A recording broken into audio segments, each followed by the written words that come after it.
So at the time of this recording, today is the last day that the Granblue Fantasy Versus servers, the online servers, stay active. For the original game, not for Rising. You guys know that I do like Rising a lot, but I did start off with the original, even though I only played it for a little bit. We'll get into that later. But for this video, we're going to be taking a trip down memory lane and going back to the original Granblue Fantasy Versus. I hope you all enjoyed this video, and let's get into it. I'm going to shut up and let the intro play real quick. But I just want to say one thing. We need more intros in fighting games, man. I know a lot of people skip them, so I know like in a lot of modern fighting games, they're just not there. Like I know Guilty Gear Strive doesn't have one, and Rising doesn't have one, which I think Rising should have one. But this intro just too hard, bro. I'm not gonna lie. We need more intros. Like the Under Night 2 intro, every time I play that game, never skip the intro. But let me shut up and just let this continue to play, because this is hard, bro. Y'all need to hear this.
Hey man, you can't tell me that intro wasn't hard, bro. That intro was hard. And look at the start screen, man.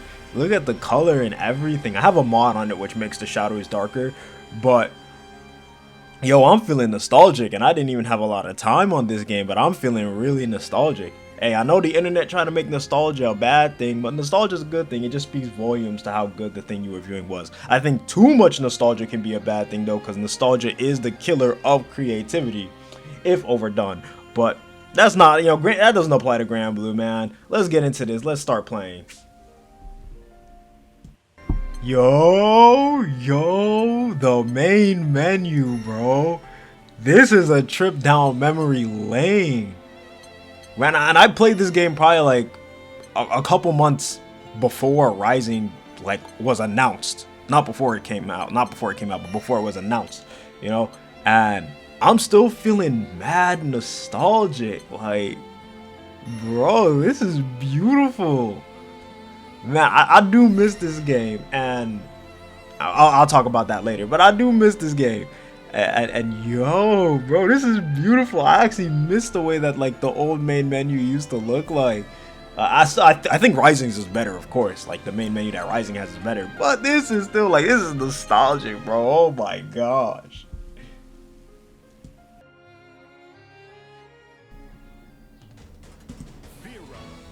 Okay, so I was able to get some online matches in, but I wasn't recording, or my recording messed up, so we're just gonna watch some replays, and we're just gonna be talking about Granblue Fantasy Versus. So I think this game came out, well, not came out, but I saw it, like a beta of it, around 2019, right? I saw people, or one of my friends, shout out to Breezy. So I saw him playing the game, or at least showing like screenshots of it on Twitter and stuff like that. And Granblue didn't catch my interest back then, because I was so hooked on Dragon Ball Fighters.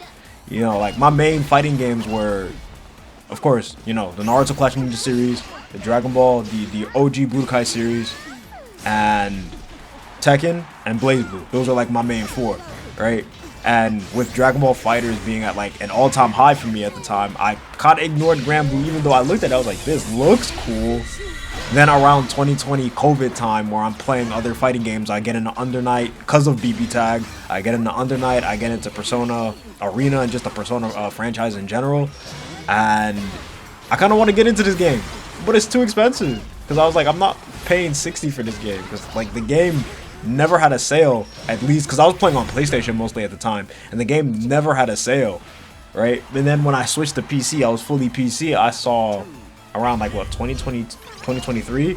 Around that time, the game was finally on sale. So I got it. I'm like, you know what, let's play it. You know, even if there's barely anybody online, I still want to play the game. I want to get into online stuff later. And I played the game and I had fun. Now keep in mind that like I was in a fighting game, like I was in a rut, like I was in a fighting game slump, just a slump for everything, just a life slump in general, which I talked a little bit about in my previous video, the Guilty Gear Strive video. And I wasn't good at the game just because I was in a slump. Like I felt a creator block dang near on everything and made me less motivated to play fighting games and do things like that. So the gameplay isn't the best, alright? The gameplay isn't the best, just because of the state I was in mentally back then. But this game was an amazing game. I had a lot of fun. It encouraged me to like learn more about the characters. You know, Rising came out. I eventually ended up watching the anime. Then, you know, Relink is out and stuff like that. So, like, I really did have a fun time playing this game. At first, like my main was Matera.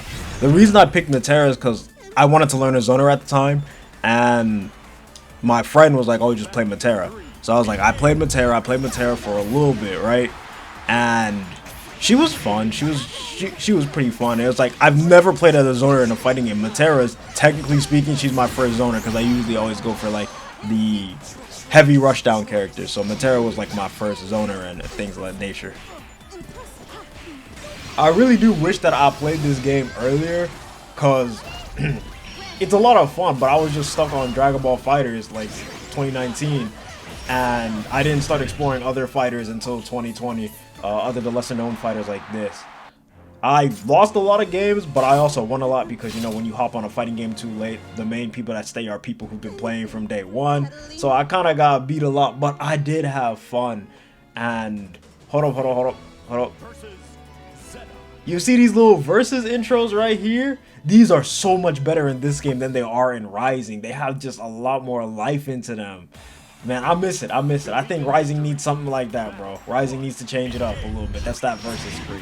It's so small, but to me it just means, maybe I'm just too nostalgic, right? Maybe I'm just too nostalgic. But yeah, man, like no brave counter, no raging strike or anything like that. It's really crazy to see how much this fighting game series has evolved a bit. But would you guys like to see some of the older features return in this, such as overdrive, the overdrive mechanic? I never knew how to use the overdrive mechanic because I came to this game late, and I never knew how to use the tactical move too. But would you guys like to see overdrive and tactical move? You know, basically Granblue's Wild Rush. Would you like to see that? Would you like to see that back in Rising? Or would it be too much? Would it be doing too much?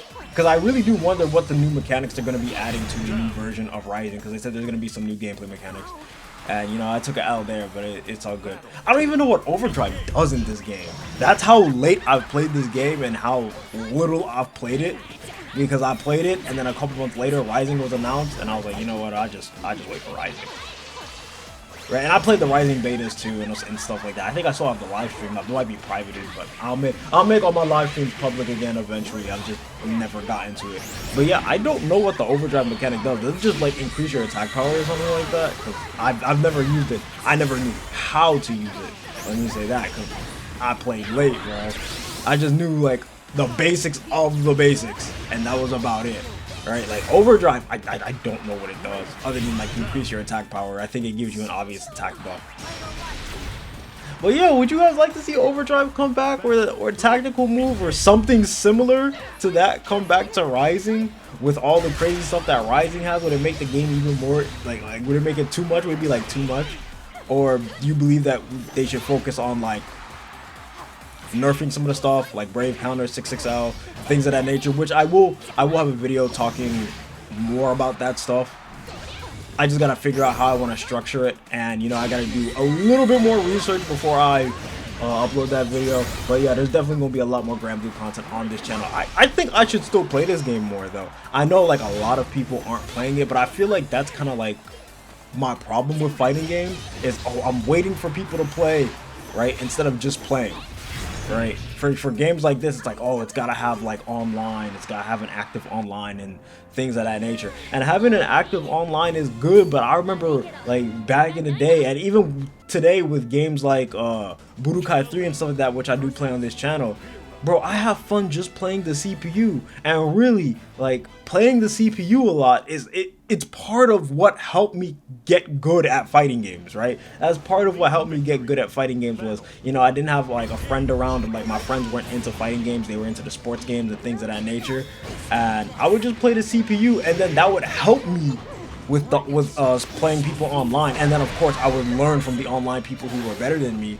But it's also fun to just play against the CPU and use the offline modes there. But I feel like with fighting games now, and it's not like a fighting game thing, it's a me thing, I've just been playing online this, online that, and I feel like it's actually stunted my growth in fighting games a bit.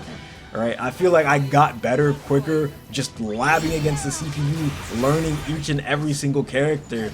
Now, you know, I just hop on online for a couple hours and then I get off the game. So I might just play this game just to play against the CPU because I do miss it.